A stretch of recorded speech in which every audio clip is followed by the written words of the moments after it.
আসসালামু আলাইকুম রহমতুল্লাহ। নতুন সরকারের উদ্দেশ্যে বলতে চাই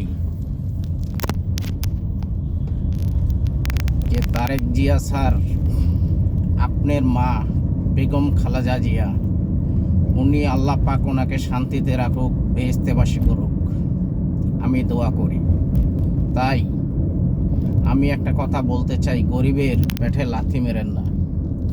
2003 সালে আপনার মা পুরিল বিশ্ব রোড হইতে, রামপুরা হইতে, সায়দাবাদ হইতে, যাত্রাবাড়ি হইতে উনি এই রাস্তাটা ভিআইপি করে দিছিল, রিক্সা যাতে এই সব রোডে উঠতে না পারে। আমার কথাটা মনে আছে 2003 সালের। তখন ওই রিক্সাওয়ালারা অনেক কষ্ট করছে।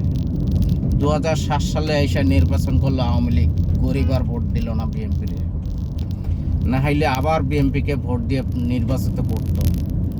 তাই আপনার কাছে অনুরোধ যে আপনি নতুন সরকার হয়েছেন, এগুলি একটু চিন্তা করে মাথায় রাখিয়া অটো রিক্সা, পায়ে রিক্সা আপনি ওটাই দিয়েন না, সব রাস্তা ভিআইপি করেন না।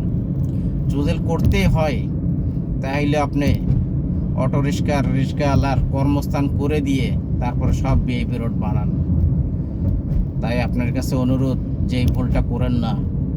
সরকার হইছেন, দোয়া করি ভালো থাকেন, যাতে আপনিও যাতে 15-20 বছর ক্ষমতাটা চালাইতে পারেন, গরিব যাতে আপনার সাথে থাকতে পারে, গরিবের সাথে আপনিও থাকতে পারেন।